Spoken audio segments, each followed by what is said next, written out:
And welcome to the news on NTA News 24 with me, Dennis Adignoye. The broadcast is live from our studios here in Abuja. Here are the headlines.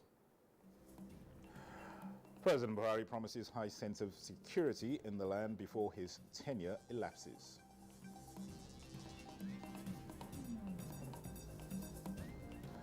Federal government of Nigeria appeals for global support in managing its COVID-19 program. We are also tackling the issue of vaccine hesitancy, which has been brought about by fake news and by misinformation.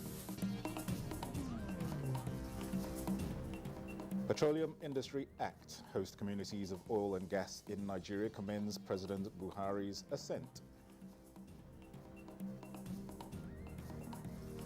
Plus, public disaster response and risk management. Partners deliberate on strengthening capacity.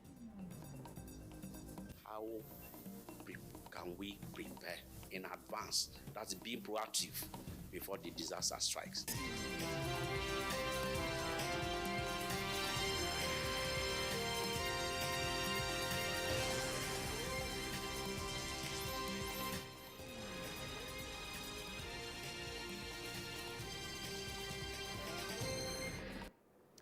All right, let's begin with security matters. And the crucial meeting of the National Security Council ended with a strong conviction by the Buhari presidency that normalcy will be fully restored to the nation's security situation before its tenure elapses. State House correspondent Adam Musamba reports that the National Security Advisor, Babagana Mongonu, who briefed newsmen after the meeting, said President Buhari was unequivocal in his submission to the council members that he is not prepared to hand over a security-challenged Nigeria to his successor. The high-level engagement was summoned by President Muhammadu Buhari to critically analyze the reported mass surrender of terrorists in the Northeast Theater of Operations and its implications to the nation's body politic. Large numbers of people are surrendering in the Northeast as a consequence of the relentless efforts of the armed forces, intelligence and security agencies. This is very, very evident. We've never had such large numbers of people defecting from the other side back to the Nigerian side. The president is quite happy that there's been tremendous success, especially with the advent of the new service chiefs and the Inspector General of Police, and he's also made it very, very clear that he's not ready to exit government as a failure. He's not going to tolerate that. He's made changes and is ready to make further changes if he's not satisfied. The meeting, attended by Vice President Yemi Osinbajo, several relevant ministers, service chiefs, and heads of other security services, also discussed plans for the surrendering terrorists. The participants also noted a significant drop in the cases of kidnapping and banditry in parts of the country. Far-reaching measures that cannot be made public were adopted towards achieving lasting solutions.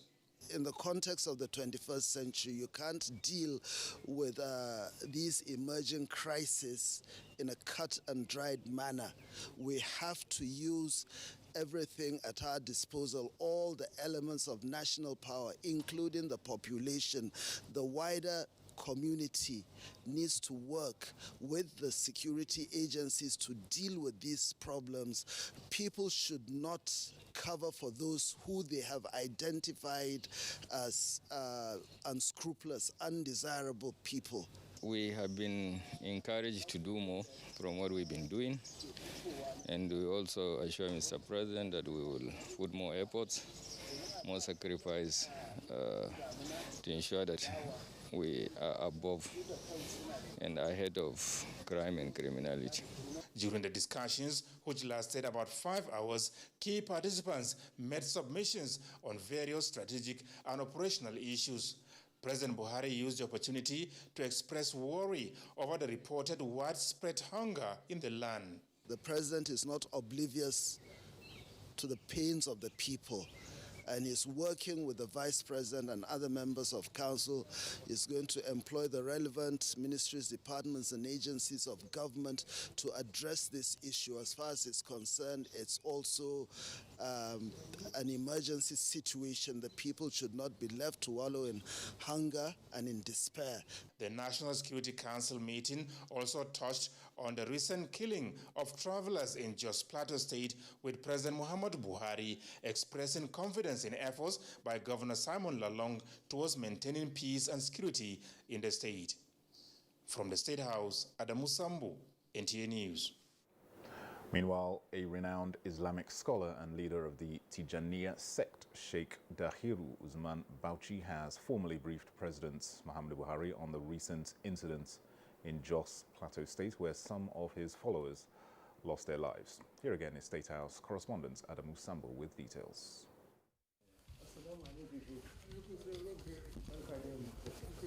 Sheikh Dahiru Usman Bauchi was accompanied to the State House by the Minister of Communications and Digital Economy, Dr. Isa Ali Ibrahim Pantami. Dr. Pantami was incidentally the one delegated by President Muhammadu Buhari while in isolation to commiserate with the Islamic scholar over the loss suffered during the incident in Jos Plateau State.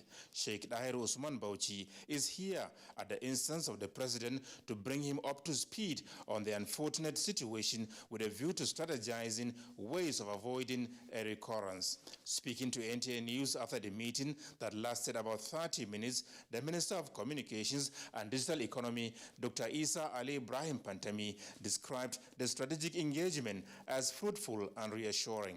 The major highlights of the discussion, firstly, Mr. President condoled the Sheikh, and he assured him that he has directed relevant institutions to investigate and do justice.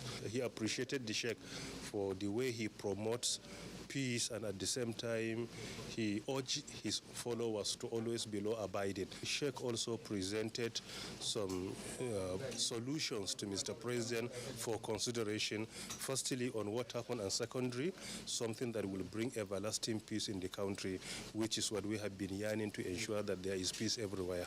So, and at the end, Sheikh prayed for Nigeria and also prayed for the peaceful coexistence of Nigeria, and also prayed for Mr. President to be successful in his leadership.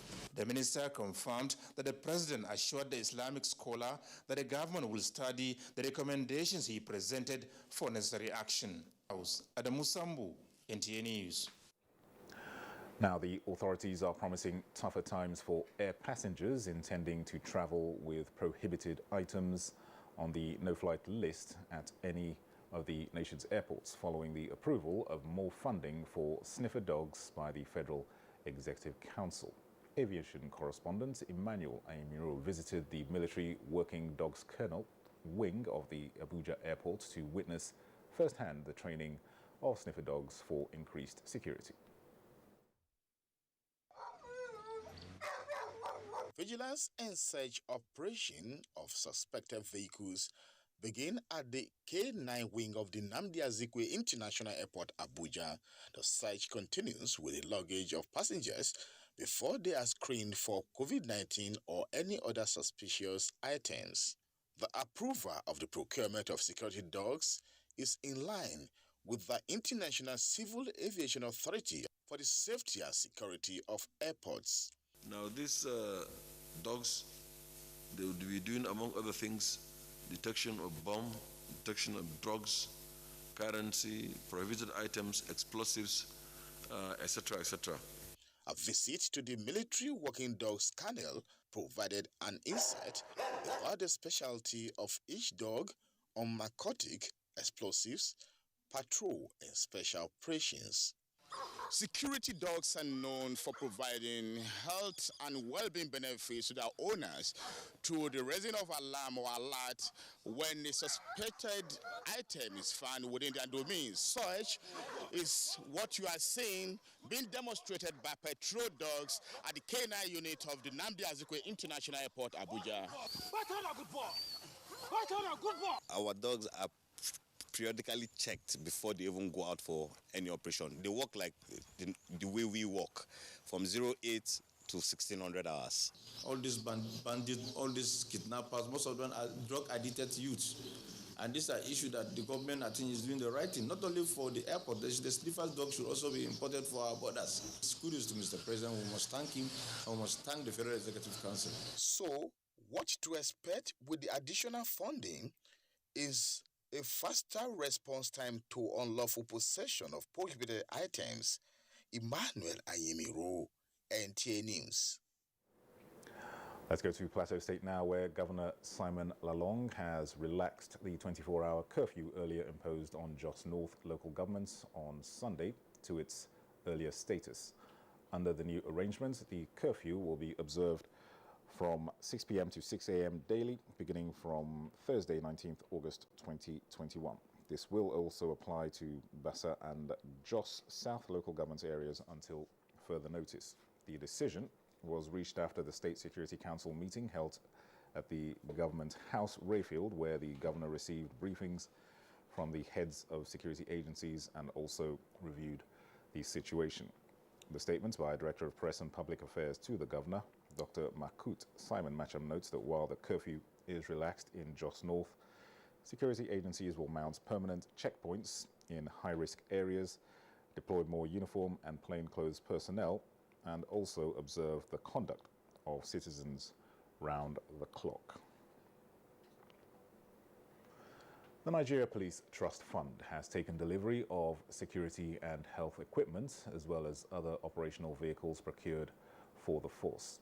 Francis From reports that the combat vehicles and medical equipment worth billions of naira are expected to enhance efficiency and effectiveness in crime detection, prevention, and control. The equipment, made up of 1,090 ballistic helmets and 640 bulletproof vests, as well as medicals and medical equipment worth over 7 billion naira for the Nigeria Police Force. Governors of Kebbi and Zamfara states were at the force headquarters on a different mission. Later joined their host, Usman Alkali Baba, and the Minister of Police Affairs to inspect the 200 operational combat vehicles. Interestingly, all these items have been tested and found to be of good quality by the end users. So we're very happy that what is here is good and acceptable to the end user. The minister assures the force of government's commitment to equipping the police with modern technology to combat crime. Frank Sesfom, NTA News. Meanwhile, Nigeria and Sierra Leone are collaborating to boost security in the West African sub-region.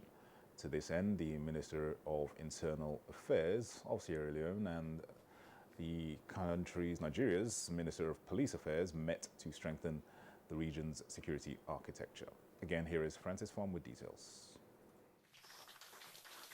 This exchange of souvenir and smiles accompanying it shows the satisfaction of both Sierra Leonean Minister of Internal Affairs and Nigeria's Minister of Police Affairs after a meeting to consolidate on long-standing relationship between both countries and build areas of cooperation. And if we have a seamless police officers who understand the region, who understand the sub-region, then when crimes are happening, we will know immediately. We just went to your command and control center, and we're very impressed by what we saw. So this kind of synergy that we're trying to promote will go a long way in promoting the efforts we are making to secure our sub-region and to secure Africa at large. Meanwhile, the Inspector General of Police, Usman Alkali Baba, has signed cooperation agreement with his Sierra Leone counterpart to improve police services in both countries. Nigeria has been supporting the country in capacity building since 1996. We must continue to appreciate Nigeria. As earlier said, that those officers that went to Nigeria, today, some of them are in the strategic command in the Sierra Leone police, giving their best. We shall sustain our collaboration and will keep supporting them in the area of training and capacity building at all levels. In a related development, wife of Nigeria's IGP and her counterpart from Sierra Leone are also seeking ways of collaboration to support their spouses in the task of safeguarding lives and property. The main objective of this agreement will be based on the strengthening tie between us in the area of women development, trade, commerce and service for our membership in the two countries. My leadership is ready and willing to collaborate with the wives of the Inspector Generals of Police across the West African sub-region. Hajara Al-Khali Baba is optimistic that the cooperation between the two countries will give birth to the West African Police Officers' Wives Association.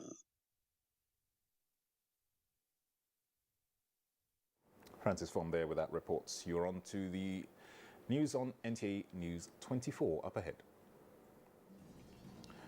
Federal government of Nigeria appeals for global support in managing its COVID-19 program. Stay with us.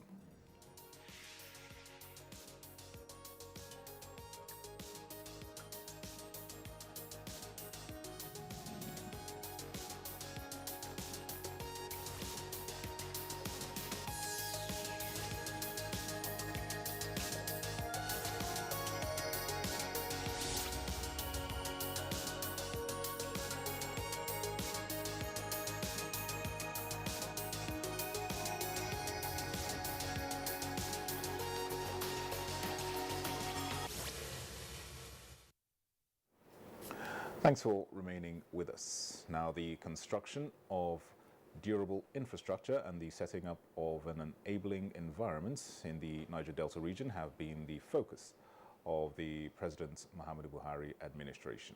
Minister of Niger Delta Affairs, Godwill Akpabio, says the federal government has put in a lot of effort to ensure that peace and stability in the region are sustained and complemented by infrastructural developments. Here is State House correspondent Jide Onifade. At the 19th edition of the weekly executive briefing of the State House Press, Minister of Niger Delta Affairs, Godwill Akpabio, says key among the infrastructure projects that the federal government is working on in the region is the completion of the famous East-West Road, which traverses the Niger Delta region. Historical debt we also inherited. We were able to clear about 11 billion in 2019, which we owed to contractors on the East-West Road. And this came from the magnanimity of Mr. President when he, on my application, he returned the East-West Road back to the Ministry of Niger Delta. And thereafter, we have had various sums of monies released. We mobilized the contractors aside. People from the Mbiama area, Kayama and others are quite excited with the amount of work going on. Since 2006, when the road was initiated, successive administrations have promised its completion as a campaign slogan. But the minister says the present administration is committed to the completion of the project by 2022. So we suggested that the NDDC should also come in and then budget the sum of 35 billion in 2020 budget and 2021 budget, specifically for those new infrastructure that we are putting on that East-West Road, because those ones were not even contemplated, both in 2006 and in 2014, and we are committed to doing that. Apart from the East-West Road, about 109 intrastate road projects have been completed. So are other projects such as housing, education, skill acquisition centers, human capital development, healthcare centers, agro-processing centers, and cleaning up of the polluted environment. But no amount of threat will make us to lose focus on the unity of this country. It is not all sweet songs, as the ministry is equally facing challenges, majorly funding. For example, the minister disclosed that the international oil companies are owing the ministry $4 billion. The minister, who commends President Muhammadu Buhari for his support to the ministry and the Niger Delta Development Commission, says the Petroleum Industry Act would impact positively on the people of the region and stresses that great achievements starts with a step in the right direction. And this, he says, the president has taken. He urges the Niger Delta community to utilize the current status appropriately. In the State House, Jide Onifade, NTA News. In the meantime, the host communities of oil and gas in Nigeria has commended the Buhari administration for signing the Petroleum Industry Bill into law. Here is Saliu Abdullahi Gwanara with details. That the best president that we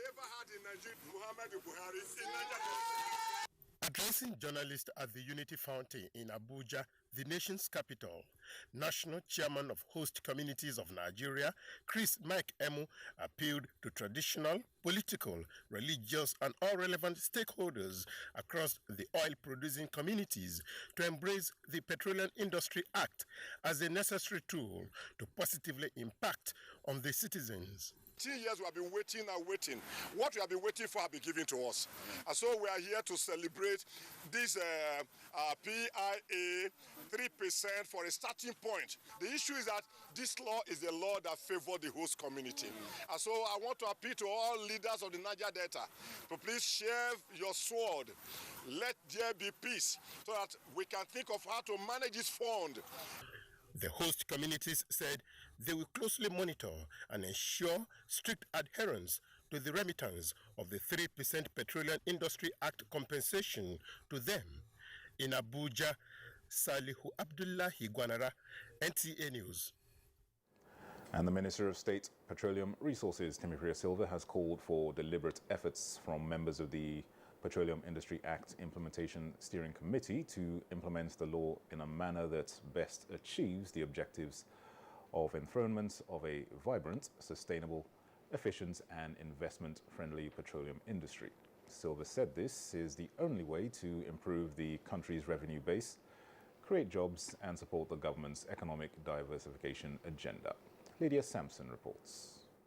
Some of the terms guiding the steering committee, the implementation working group and coordinating secretariat inaugurated as approved by the president include effective and timely implementation of the law in the course of transition to the new petroleum industry envisaged in the reform program and ensuring that the new institutions created have the full capability to deliver on their mandate under the new legislation, among others. Going forward, one of the immediate effects of the Act is that it will generate investors' interest in Nigeria, in the Nigeria oil and gas sector. And within the coming months and years, we expect to see a sizable increase in foreign direct investment. In line with the yearnings and aspirations of Nigerians whose lives will be impacted by the consequences of the steering committee decision and action, Sylvia reiterates the need for the committee to be committed and above board for quick realization of its mandate and to ensure that the steering committee is in the position to get quality briefs from implementation working group and coordinating secretariat. It has been organized into 4 work streams as follows: legal coordination and planning, communication and stakeholder management, administration and finance, all with distinct mandates and expected outcomes. In Abuja, Lydia Sampson, NTA News. In other news now, and the federal government has appealed for global supports in managing its COVID-19 program. Information and Culture Minister Lai Mohammed made the appeal in continuation of his media engagements in Washington, D.C., United States. Anthony Forson reports. On the lineup for the minister's engagement are Reuters, Washington Post, and Bloomberg. Happenings in Nigeria, as usual, were placed on the table for the minister to clear the air on the issues raised, beginning with how Nigeria has managed the COVID-19 pandemic, which most countries are still grappling with. We've received just under 9 million doses so far of both AstraZeneca and Moderna. What we're expecting in the next few weeks, next few months, about 29.8 million doses made up of Johnson & Johnson and AstraZeneca from the AU. With more doses expected, the minister said the vaccines having been accepted, a robust mobilization and sensitization is desirable. We are also tackling the issue of vaccine hesitancy, which has been brought about by fake news and by misinformation. But we'll continue to work with traditional rulers, with religious leaders, with the media to ensure that there's a vaccine uptake and that we are able to vaccinate a sizable proportion of Nigerians so that we can actually achieve herd immunity. When the minister was asked to respond to allegations of human rights abuses and perceived killing of Christians, this was his response. Opinion leaders and the global media to please not be a victim of fake news or a victim of enlightened self-interest. People who will come and talk about religious persecution in Nigeria when indeed there's none. This response was followed by what they put as a deliberate move to gag the media.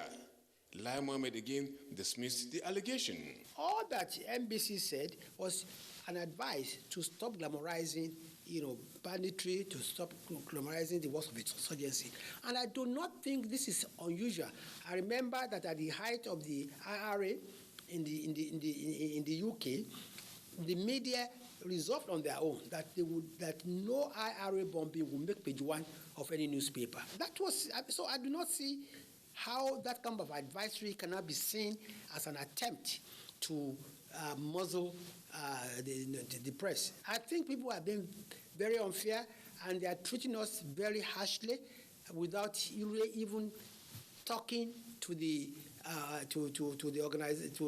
various organizations. Lai Mohammed, while in Washington, will also meet with US-based think tanks, apart from media organizations. In Washington, D.C., Anthony Forson, NTA News. Let's get more on COVID-19 now, and the rate of infections remains high with 674 new cases recorded in the last 24 hours. In the latest figures released by the NCDC, Lagos leads with 355 new cases, followed by Rivers recording 87 new cases. The FCT records 38, Ogun 33, Akwa Ibom and Oyo 32, Ekiti 20, Kwara 17, Delta 12 and Bayelsa 8. Other states recording new cases are Gombe recording 5, Kaduna and Osun 4 each, Enugu and Nasarawa 2 each, with a single case in Plateau State. Nigeria now has 185,267 confirmed cases, out of which 167,923 have been treated and discharged. 2,244 deaths have so far occurred since the virus broke out. You're on to the news on NTA International. We'll take another break now. Do stay with us. For now, the best and most efficient way to avoid getting infected is through regular hygienic and sanitary practices. Seeing massive changes in the way we do things at MPH-CDA. Working with the Presidential Task Force on COVID-19, we were able to actually roll out in the first couple of weeks a massive community-based program that looked at how we could quickly mitigate the impacts of COVID-19 in the communities. So we rolled out a training that involved over 220,000 primary healthcare workers all across Nigeria. We're seeing how we've been able to now achieve pre-COVID levels in terms of. My heart goes out to all of the primary healthcare workers. They've done such an amazing job, along, of course, with all of the health workers that have been in the front line. The NOA, for example, has succeeded a great deal in sensitization during the pandemic, and we have found the community mobilization officers most effective in the sensitization and in the advocacy campaigns, creating awareness on the coronavirus pandemic. We have done this through the production of jingles, which were very widely distributed in different languages, in English, in Hausa, in Yoruba, in Igbo, in Tiv, in Igala, in Kanuri, in Fulfulde, in Ijo, in Isoko, in Bini. In talk of any other language you can think of, we had translated sensitization messages. This message is from the Federal Ministry of Information and Culture.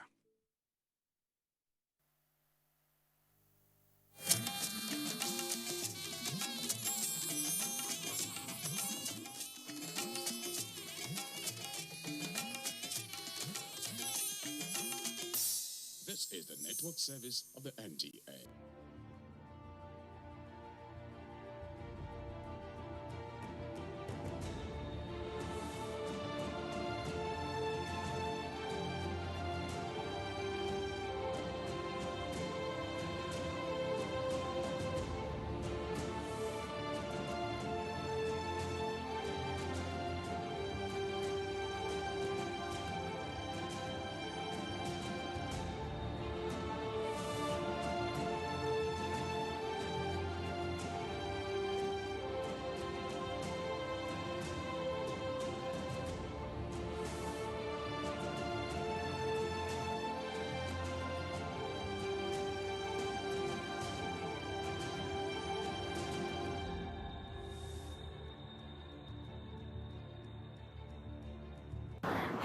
There. Hope you enjoyed the recap from the National Diaspora Day celebrations from the previous episodes.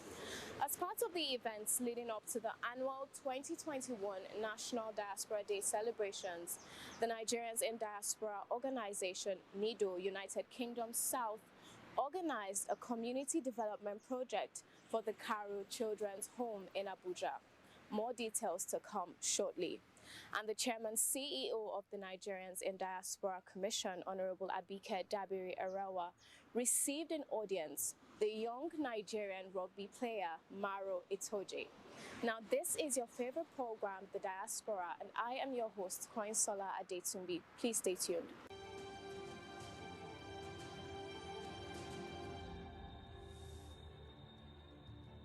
The chairman CEO of the Nigerians in Diaspora Commission, Honorable Abike Dabiri Arawa, who received the NIDO delegation, commended their spirit of patriotism, commitment, and dedication to ensuring that the lower rung of society is cared for. The conversation dovetailed into other issues to include diaspora voting, constitutional reform, diaspora housing, and medical city. Please watch. The week in Nigeria is for those who are able and willing to come to Nigeria. We also have a week for Nigeria, and that's why when you see our publicity, we talk about a week in and for Nigeria. So for those who cannot come, because of various reasons, work commitment, family commitment, or other personal reasons, they do a week for Nigeria. And we use the opportunity to thank our colleagues that are in the UK that have contributed in one way or the other to support our visits. We are all paying individually, but they are also contributing in different ways. And we do encourage them to sometimes contribute directly to a charity in Nigeria, not through us or not through NIDO. They do something for Nigeria. And it's also an opportunity to call on our brothers and sisters in Nigeria as well to do something for Nigeria for a week. It's not too much to ask for. We in Diaspora are doing it in Nigeria if we're able. We're doing for Nigeria always, not only during the Diaspora Day, but those at home can also do for Nigeria. Let's make this country great. It's our country. We have no other country. The one thing that we came in and we heard on the news that's going on is the diaspora voting. It's so passionate to us. We want to be able to vote and be voted for. We want to feel part of Nigeria. We want to be Nigerians. Without being able to vote and be voted for, we are no different than any other foreigner coming to Nigeria. So, ma'am, we'll use the opportunity to ask you. I know it's not the best time. This is a courtesy visit to tell you we are home, and we know we're all feeling welcome because this is our office. We'll continue to do what we do for Nigeria and in Nigeria. We'll continue to support you, and we thank you for the good work you are doing through the NIDCOM, through NIDCOM. We do thank you. Thank you. This week in Nigeria, I'm hoping that post-COVID, if all this is over, we want to encourage everybody to do the week in Nigeria during the diaspora. So you've set a standard that will ask others to emulate. And we're also saying that even for those who cannot come, we know not everybody can come, in the various missions in the various countries, celebrate Diaspora Day. So it's our own national day for the diaspora. So as we move on, we hope that that is what will happen. So that every mission in every country, you can mark the day, and then we all gather together. I think Zoom has come to stay anyway. And so whichever, we're also going to gather together and celebrate. So thank you for your initiative, and we hope that Diaspora Day will continue to grow bigger and better. And the good thing is that it's now part of our diaspora policy. So we have a formal diaspora policy now, and July 25 is recognized as part of as an annual event, an official event. In terms of diaspora voting, I have to tell you that at this point in time, I'm a little bit worried. I'm not too confident as to what will happen. But however, I have faith in the committee led by Senator Moagege. He wrote to me and to INEC to say they want more consultations. There are some things they need explanation on. For instance, they asked a very critical question that the law says, for instance, presidential election, to be declared winner, you must have won a certain percentage in 24 of the 36 states, right? Yes. They now said, so where do you put diaspora voting? Constitutionally, which is a very critical question. But my answer to that is that every Nigerian in the diaspora comes from a state. So if my brother goes to vote at the Nigerian High Commission, your vote will be counted as part of your state. And I think the least the country can do for you is make it possible for you to vote. And in doing that, the diaspora is properly defined as somebody living legally in another man's country, is paying tax, and has an address, and you are qualified to be. So people should not be worried that, oh, okay, you ran away, you're a refugee, no. Why we're not saying everybody is a migrant, every migrant has rights, but for voting, it has to be properly defined. 350 hectares has been earmarked. So the modalities we have not started. We're going to be meeting Senator Ashafa after, but it'll all be, what I've told him that when we do the initial meeting, then we get the diaspora from various continents to be the ones who drive it. We don't want what happened years back to happen again. But the good thing is you can trust us. Whatever we do properly. And then with the Federal Mortgage Bank too, the board just approved a diaspora mortgage facility for the diaspora. So thank you very much. I really, really do appreciate what you've done, NIDO UK South. The NIDO UK South delegation, in giving back, sets aside a week for Nigeria by visiting the Cairo Children's Home for volunteerism. Please watch.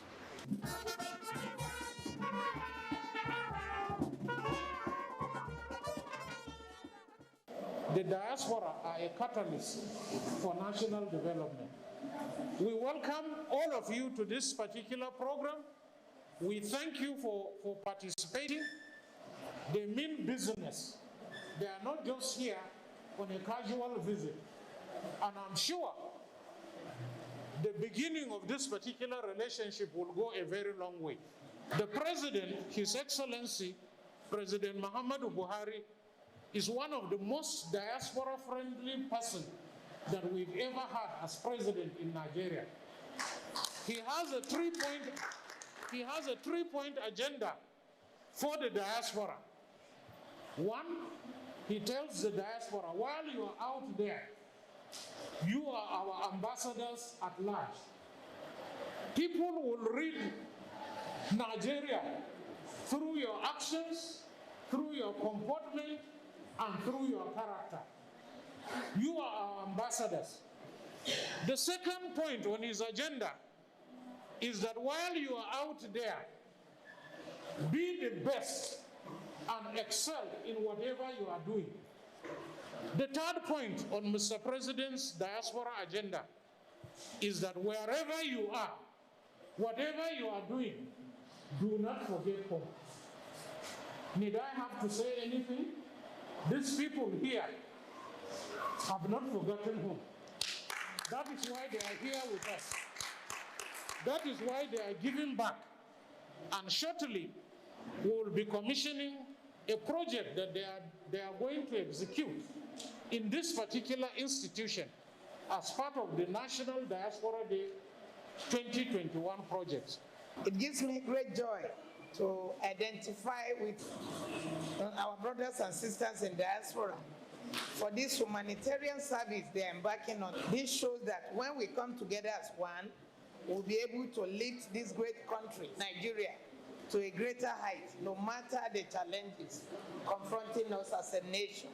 We are indeed very, very grateful When we say somebody's in the UK, in Canada, and whatever, we here at home, we think they're having it so easy, there's money flowing everywhere. But we know that it is not so. But for you people to come up with a project to help the less privileged, we appreciate you. We are indeed very grateful.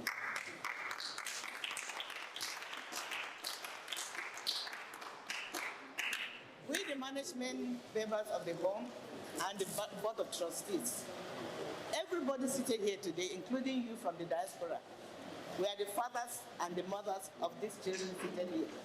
So we are all partners in progress, and therefore we welcome you. On behalf of the Vice Chair, Ajay Amina, who is unavoidably absent, she's on duty somewhere, and she has asked us to welcome you warmly for this privilege we have, having you here with us and having a project to partner with us. We welcome you warmly and we appreciate you. We pray that the project we are going to embark here is going to impart so much on these children seated here. We are the mothers, all of us here. We are the fathers, all of us here. So we all have a responsibility to bring them up in the way we should bring our own children at home. So nobody is exempted. All of us here are the parents of these children. And therefore, we are so grateful that we are going to do this job as if we are doing it to our own children, because they are our children.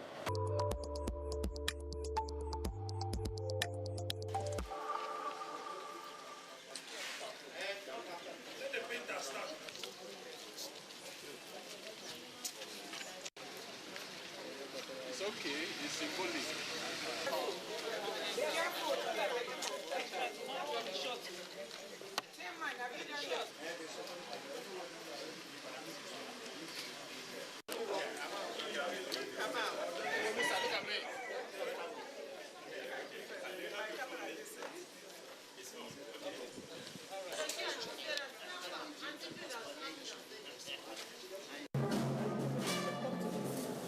Boys and girls, I want to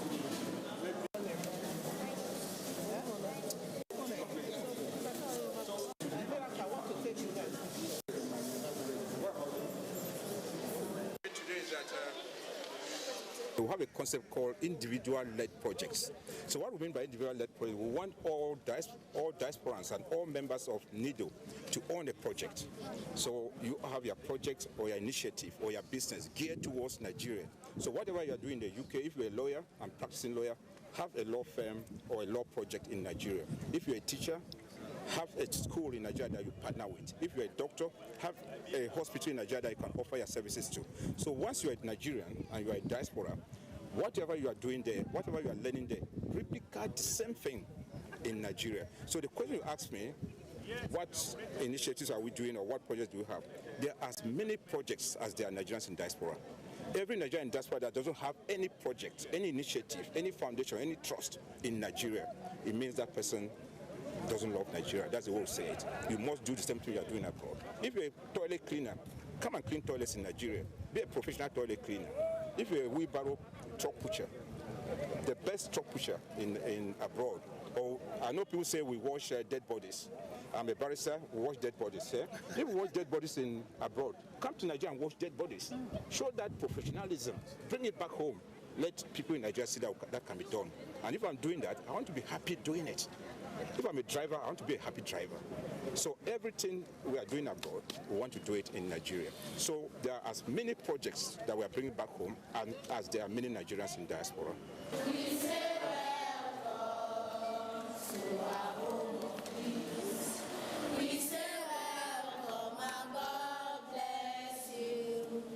Thank you for giving back. Your efforts are appreciated. Still in the light of the one-week event, the Nigerian Diaspora Organization UK seeks to work with the Economic and Financial Crimes Commission, EFCC, to make Nigeria great. One very important thing that we should note as we are here is that in the UK, there's one organization that replicates what the EFCC do, and that's the FCA. I think so. UK is a service economy. The reason why you can come into the UK with all the billions from Dubai, from Nigeria, storage goods, so come to the UK and come in without a contract, without money, because the FCA works, the service center works. You can buy property in the UK even without a written agreement, and you are confident that your money is safe. And I commend EFCC for following that footpath and for doing the right thing. With the presence of EFCC and the fear of EFCC is the beginning of wisdom, we want to hear how we can work with you, how the diaspora can also assist in what you are doing to make our country great. We in diaspora want to come back and contribute more, invest. We've heard stories of diasporans investing and their money getting lost on the way. But we know EFCC has a louder voice. So I want to know if there's a way we can partner with you. We are aware NIDCOM is already having a DEX office here. So I want to know how we can engage and how diaspora can be confident, not only the Nigerians in diaspora, but maybe our friends and other lovers of Nigeria that wants to come and invest in Nigeria. How will we, or how do we count on EFCC to make sure that we go back with that positive news that Nigeria is a place to go? That all those things that have been said, the insecurities, the COVID, it doesn't stop EFCC from working. We are glad that you have come. On behalf of the Executive Chairman and management of the EFCC, we welcome you. Straight away you have asked, you want to know what you can do to partner with this commission. Information is the first thing that we require. There are no witches and or wizards in the EFCC, not one. Whatever success the EFCC has achieved or will achieve will come from the information that the EFCC has. When the chairman closes, he goes home and he has one house. When he sits in his house, he doesn't know what I do in my house, what you do in your house, what I do in my office.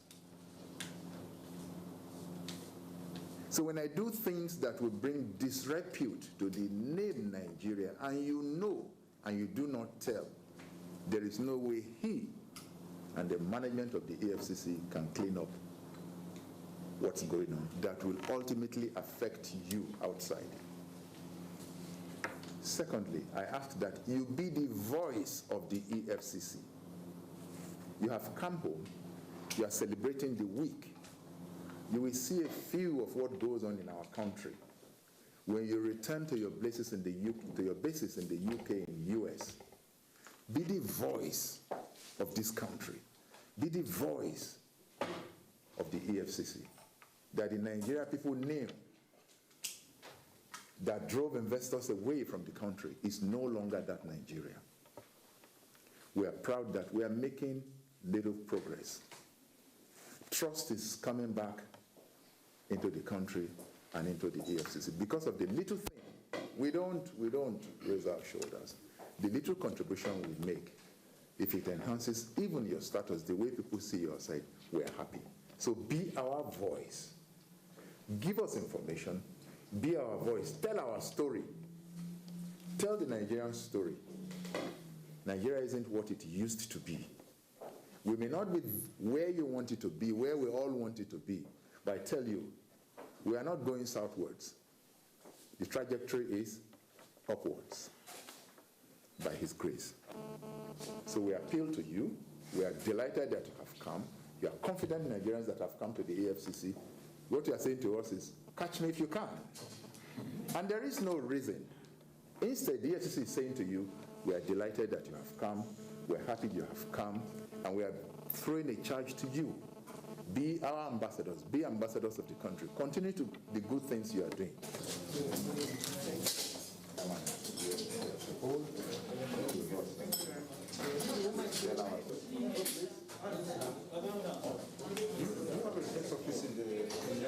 Thank you, Nido UK South. Not so fast. Look, I'm tired. I want to check out of this country for greener pastures. Just calm down for a moment. Please sit down. Do you have a job where you're going to? No, but someone is arranging, Listen, Aliko. Checking out of this country without proper planning means one thing. Unimaginable begin.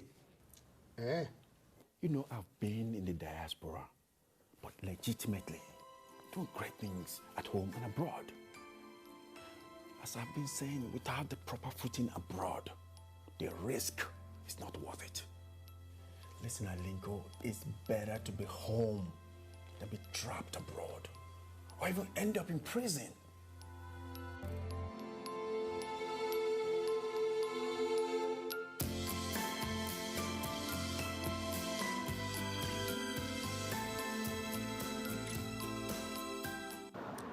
Welcome back. Remember, if you must travel, travel legitimately. NIDCOM's boss commends the young Nigerian rugby star Maro Itoje for being a good ambassador. Maro, in his History Untold exhibition, tried to tell Nigerians and Africans in general about their history and for the younger generations to know about their roots. Enjoy the interaction. This is the beginning of a great relationship, connecting with the younger generation of Nigerians in the diaspora. One, I want to commend you for what you're doing in the UK. Maro had a very, very great exhibition. It's called History Untold, a History Untold, where he's trying to have Nigerians, Africans in the UK know about their history. If you don't know where we're coming from, we won't know where we're going to. So can we appreciate you for that? You know, he had a powerful art exhibition at the courtesy Signature African Art. And the whole essence of A History Untold was to celebrate the part of Black history, part of African history that is not told to us at school abroad in the UK. The whole essence of it was to tell that untold story, tell that different side of the coin. Often when growing up and studying within the UK, you hear the parts of African history, you hear the slave trade, you hear the civil rights movement, you hear a bit about colonialism. And whilst those three events and historical events are important, it doesn't tell the full picture. It doesn't tell exactly all the whole story about what's happened in Africa. So the whole point of the History Untold was to celebrate the other part of the story. Rugby is a very, very small sport at the moment in Nigeria, but even judging from the amount of Nigerians in the diaspora that play rugby, we have a natural talent for it. We have a natural size, natural athletic ability for the game. So if a country like Nigeria was to pick it up in Nigeria, I think the possibilities are boundless. So I'll be happy to do whatever I can to help grow the sport in this country. There's a large diaspora community. I think Nigeria probably has the largest diaspora amongst all the African nations. So I think collectively there's a lot that we can do to give back to the continent. I think there's often in Nigeria a brain drain where some of our best and brightest leave the country. It'll be amazing to see some of the best and brightest talents be retained in the country. So that's both in terms of a sporting, athletic point of view, but also from an economic point of view. I think that will be extremely helpful and help the country grow collectively. To receive you, and we look forward to further engagement with you that will impact the society, the community, and how we can move the diaspora forward. We have quite a few programs. We also have the Diaspora Investment Summit, where you look at where you can invest as a diaspora. There's also the Diaspora Investment Trust Fund, where we believe that, 1,000 here and there, if the diaspora come together and decide what they want to do, where they want to invest in, it will be your choice. So we have a few in place. And then we're also looking at charities. While some of you are over there successful, there are some that are struggling to come home. There are things that can be done. There's poverty all around. There are children you can impact on, if well planned. And I want to thank Mommy and Daddy for raising such an amazing gentleman. He's not only a star, he's cultural, he's mannered, and he's proudly Nigerian. Kudos, brother. Thank you for staying all through the program. We hope it's been worth your while. And in case you have anything to share with us, please don't hesitate to do so, as we expect feedback on our show. Remember, you can reach us on all our social media platforms.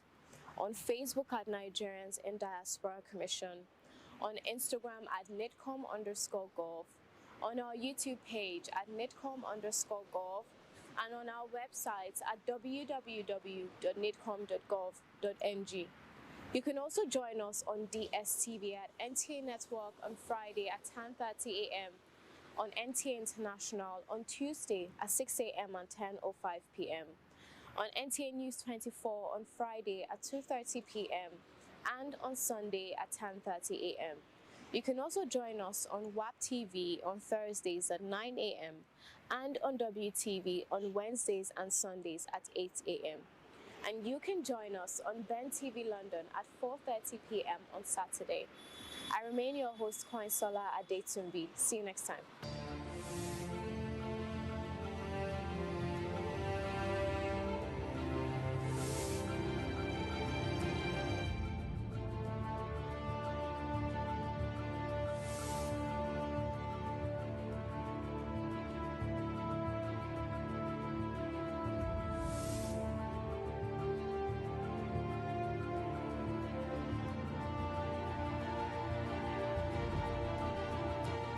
Since coming into office in 2015, the Buhari administration has recorded unprecedented achievements in all sectors, especially in the provision of infrastructure, which is the key to economic growth. Never in the history of this country has any other administration done so much with so little. Recall that when this administration came into office, the price of crude oil, which provides for 80% of Nigeria's budgetary revenues and 95% of foreign exchange earning, dropped drastically, thus reducing the amount of resources available to the federal government. In spite of this, the administration has continued apace with massive infrastructure developments. This message is from the Federal Ministry of Information and Culture. We should understand that the well-being and the security of this country is the paramount to any government. Prior to now, we are doing more of defensive activities to protect our bases and fight the war when we are challenged or when an objective is attacked. But right now, what we do is to carry the battle into areas where the banditries or the Boko Harams or whatever. The Nigerian Army has brought into its platforms the BT tanks, main battle tanks, helicopters, Augusta 135, the MiG helicopters, which can operate even in the night, the Super Tucanos that are about to be launched. This message is from the Federal Ministry of Information and Culture.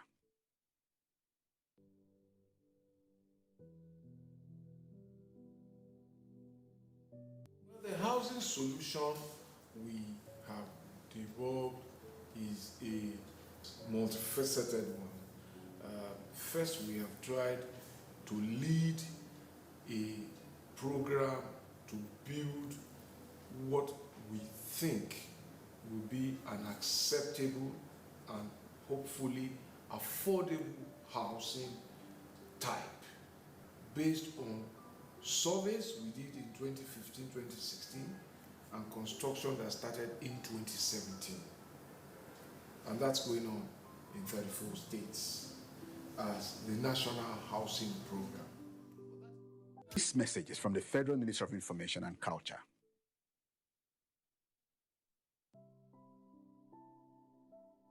The center is purposely established in order to provide these services that are examinations, medical examinations and investigations that were not provided for in Kano as well as the entire Northwest region. It's equipped with modern technological equipment in terms of radiological services. We have MRI 1.5 Tesla. We have digital X-ray as well as 4D ultrasound equipment. The importance of the center cannot be overemphasized. Just within 1 year, the center attended to thousands and numerous patients as well as medical examinations. NKDC is established in order also to provide these healthcare facilities at a discounted price. This message is from the Federal Ministry of Information and Culture. Last 1.5 years or so since the advent of the COVID-19 pandemic, we've seen massive changes in the way we do things at NPA.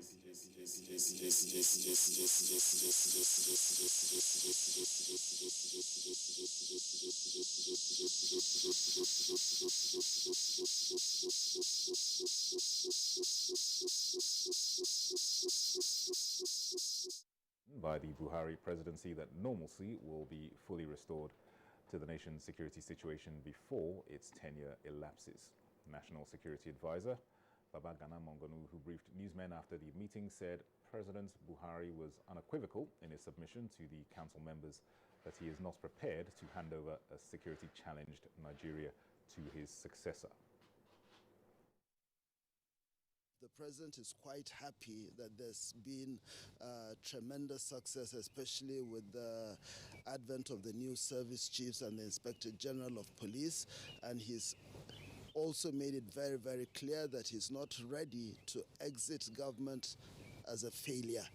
He's not going to tolerate that. He's made changes and is ready to make further changes if he's not satisfied. The federal government has appealed for global support in managing its COVID-19 program. Information and Culture Minister Lai Mohammed made the appeal in continuation of his media engagements in Washington, D.C., United States. Tackling the issue of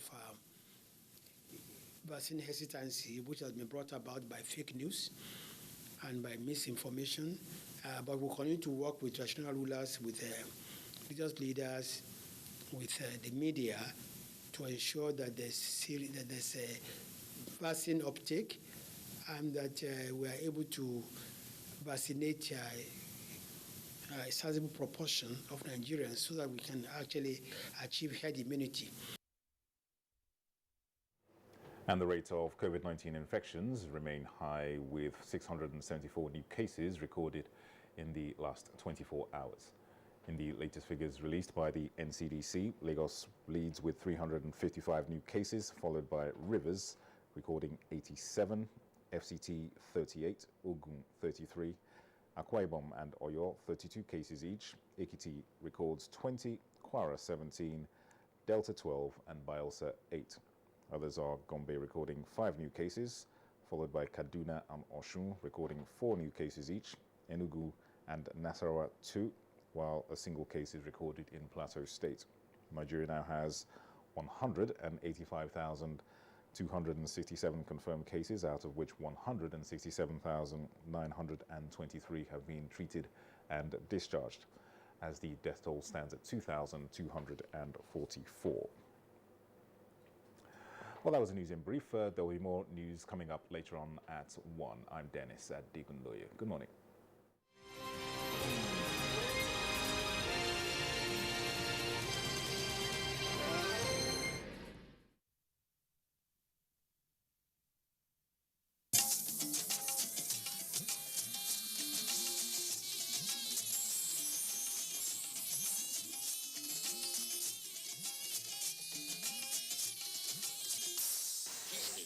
Service of the NTA.